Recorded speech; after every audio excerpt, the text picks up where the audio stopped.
This video is sponsored by Skillshare. On Skillshare, you'll find an extensive range of classes covering a whole bunch of creative topics like drawing, painting, and crafting. This video is about papercraft, and because I haven't done it in a very long time, I decided to look into different paper crafting techniques. I found this great class called Papercraft Origami Boxes for Gifts and Trinkets. What I liked most about this was that it was simple enough that I could pick it up very easily, and the class also went in depth with how to make nets and then turn them into your fully finished designs. My favorite thing about Skillshare is the very specific and curated learning experience. They're always launching new premium classes and there's no ads, which means that I can stay 100% focused every time I want to learn something new. An annual subscription to Skillshare is less than $10 a month, and the first 1,000 people to use the link in the description will get a free trial of Skillshare Premium membership. Thank you again to Skillshare, and I'm really excited to show you what I've been learning about papercraft. So to start off with this video, I'm taking a piece of card. I used beige because it's the color that I'm using for the actual body of the bird itself. It's an A4 sheet and I'm drawing out a square. The square is 14 centimeters by 16 centimeters. The next thing that I'm going to do is divide the top part into sections. It's going to be 4 centimeters by 2 centimeters by another 4 centimeters, and then repeat it on the other side. I've designed this tutorial as a follow along, so you can draw it along with me if you'd like to, and all of the measurements for what I'm doing will be in the video. Pause at any time you feel like it if I'm moving a little bit too fast. Now that I've divided this section up, I'm going to do the same on the side. This time I'm dividing it by 4 centimeters and 2 centimeters, another 2 centimeters, another 2 centimeters, and then 4 centimeters.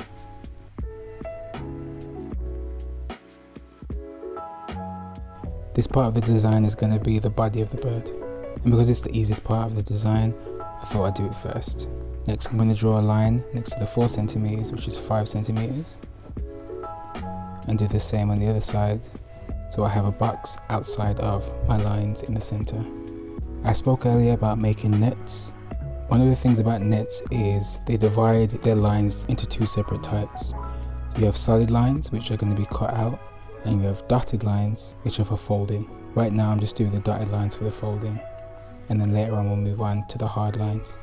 It's really important to at least have some sort of physical difference that you can tell with your eye very easily, because it's so simple to slip up and then cut a fold line or fold a cut line, and much like a layer, you have to dust yourself off and try again.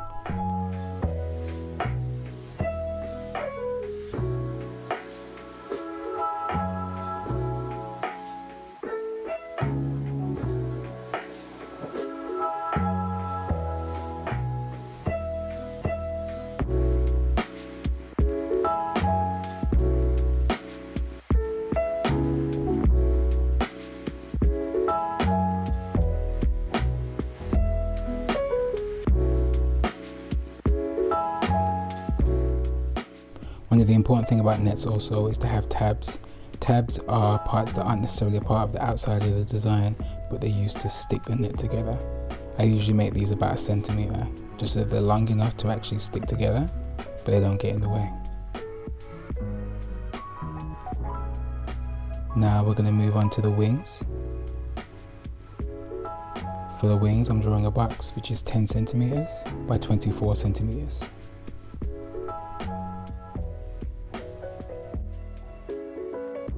And I'm going to divide these sections up again, like I did last time. We're going to have 2 sides of 7 centimeters, 2 sides of 4 centimeters, and in the middle we're going to have 2 centimeters. I feel like I'm saying centimeters a lot, and I understand that other people might use inches, so just feel free to convert this if you'd like to.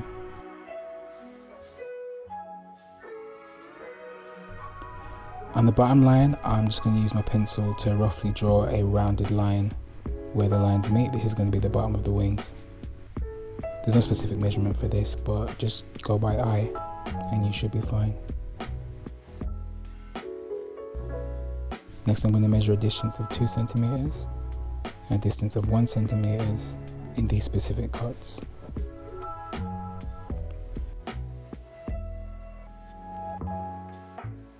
I'm going to use these fold lines and cut lines to bend the wings into more of a rounded off shape.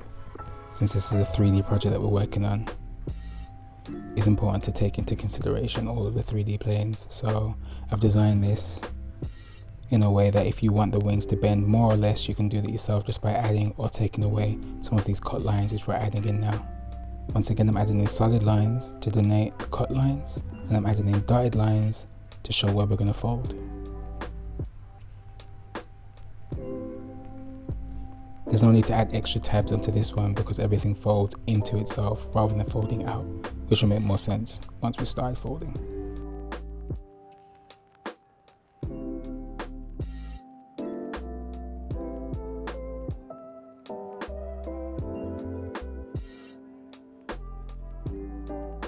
Next, we're going to move on to the head. I've drawn a line which is 12 centimeters. Not going to lie, I kind of forgot to draw out the line measurement for the side. But I eventually pulled it together and wrote it down, but just so you know, the bottom measurement is 12 centimeters. The hexagon at the bottom has a length of 2 centimeters and a width of 3.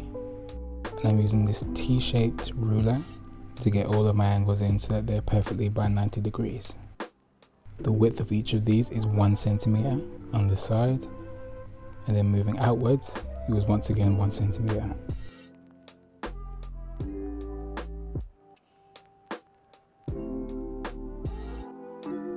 I'm going 1/2 centimeter in and adding tabs so that they don't touch each other when everything's been glued together.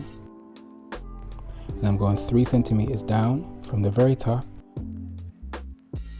to draw my first line. And then I'm going 1 centimeter down from the center to draw the rest. From where the tab starts to the bottom of it, it should be about 5.3 centimeters.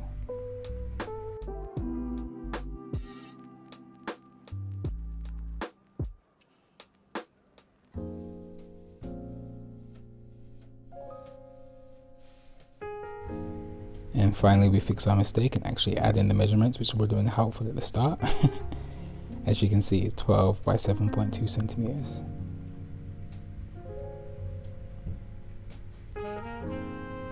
And once again, I'm just going to go in my fine liner and draw my fold lines and my cut lines.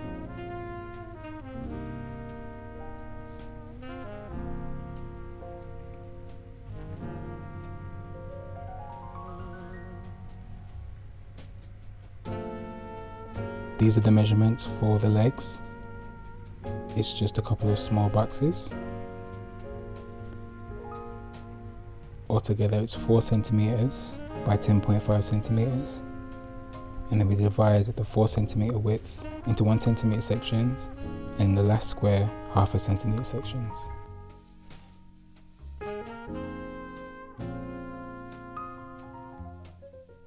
I use a cutting knife to cut out all of my nits, but you can easily use scissors. I just find this to be a much more easy way of doing it, especially with more detailed lines.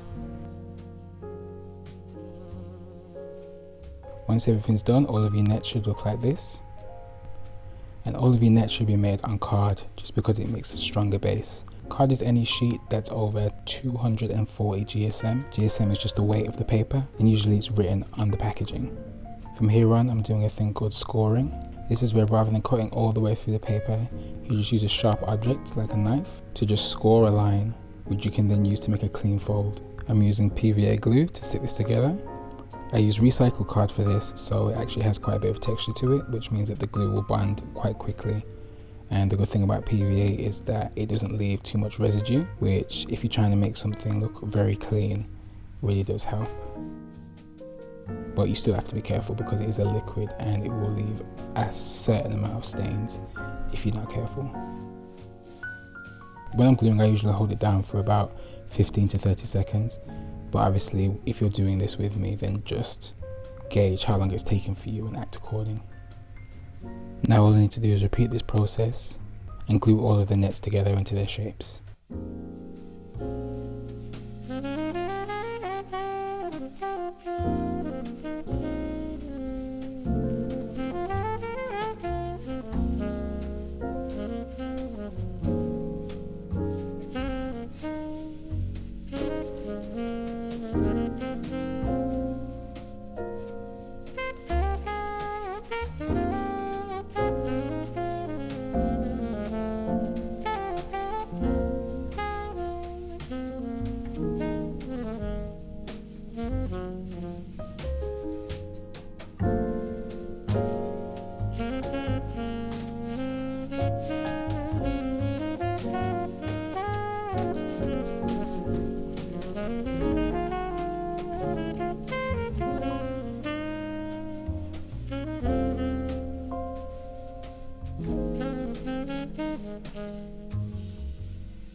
This is how all the shapes should look once they're all put together. As you can see, they're starting to take a 3D form, but it looks nothing like a bird. But once you put it all together, this is basically the kind of shape. It looks a bit like a wonky elephant right now. Please don't watch that. First thing you want to do is glue the head to the body, and then we can move on to cutting out the paper. So I'm using the same cutting knife, and I'm using a paper which is under 240 GSM for this, so it's easier to fold and work with. I'm using dark brown paper, and these are the measurements that I'm using for the feathers on the wings.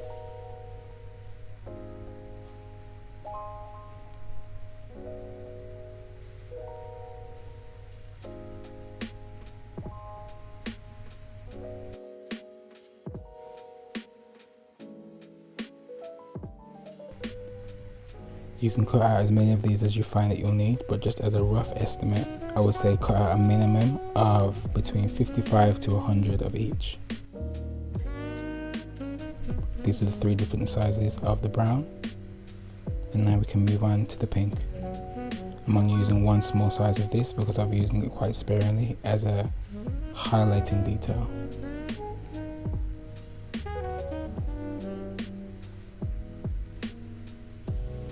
If you don't want to freehand these, you can actually draw out the exact measurements into squares and then cut that out, which you might find easier. I tried both and both works fine, so just do what's best for you.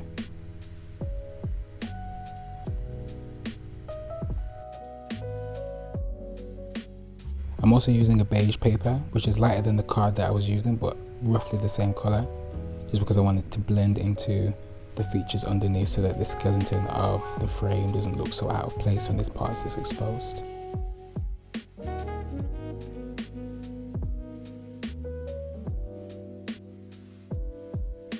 I also find this really sick pink paper that has like a texture to it. It almost looks like feathers, which I thought would be really nice. So the first thing I want to do is go around the edge. As I'm sticking down these feathers, I'm moving in a circular motion. That's just because nature tends to work in circular patterns and it likes symmetry. So it's just my way of making this bird look a little bit more realistic, even though we're using obviously very unrealistic materials for a bird.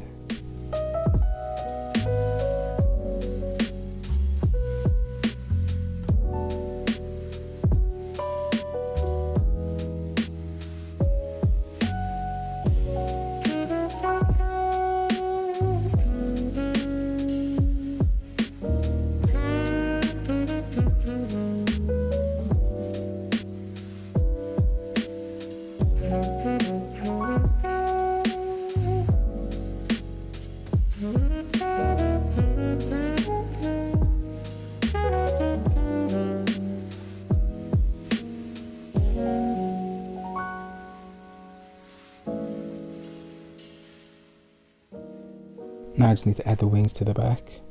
I'm going to bend them slightly halfway through and then turn them upside down and stick them down with the same glue, going in the same circular pattern. This way it will look like the wings on the inside are caving in and the ones on the outside are moving out, so it kind of looks like it's all a part of the same wing rather than 2 individual sections.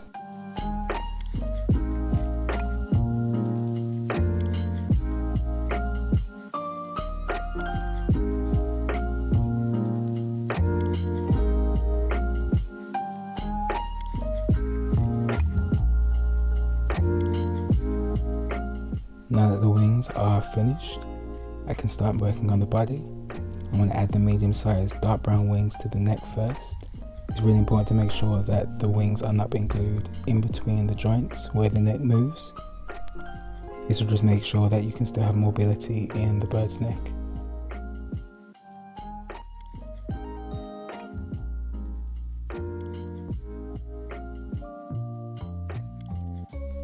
After we've done the front, we can move on to working on the body. I'm going to start with the sides, but not the back, because we're going to be gluing the back onto the wings and it will be quite cumbersome to have all of them feathers on the back, especially because you won't even see them anyway. I'm using hot glue for this. I've been using PVA for the whole time, but because there's so much texture going on in the back and I need this to dry quickly so I can move on, I need to use a stronger glue. The next thing to move on to is the tail. I've cut out 8 pieces of card that are 1 centimeter in width until they get down to the bottom where it's 4 and 5 centimeters, and their length overall is 15 centimeters. This is a phoenix bird, so its feathers are strongly based on peacocks. So I wanted to add a bit of extra flair, made them a little bit spiky on the sides, and added some detail down at the bottom. And then I varied the length of them just because I realized I wanted to have a bit more texture at the top than at the bottom.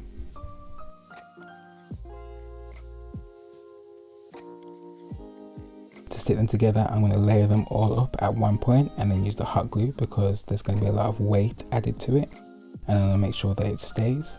Also, like I said, I need to move quick at this point. I cut out a small square that's 2 centimeters by 4 centimeters and rounded off the edges to use this for the head, and added a little embellishment at the top.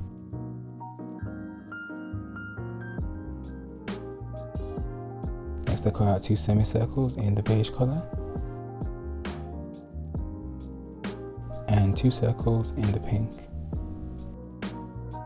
and then 2 smaller circles in the darker pink, and I'm going to add all of these together to form the shape of the bird's eye.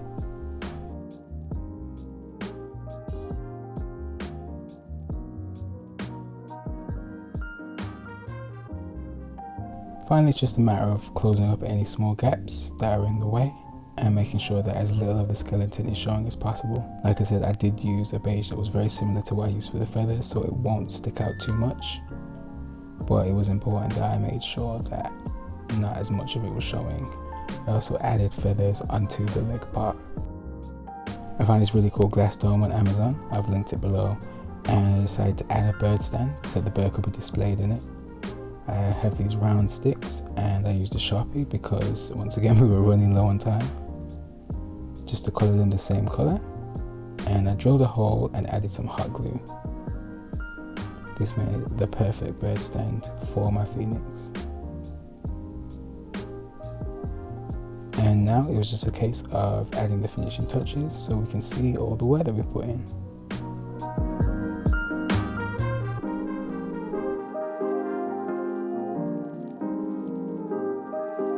Thank you guys for watching this with me. Whether you followed along or not, I hope you enjoyed it. And most importantly, I hope you enjoy the rest of your day. Bye friends.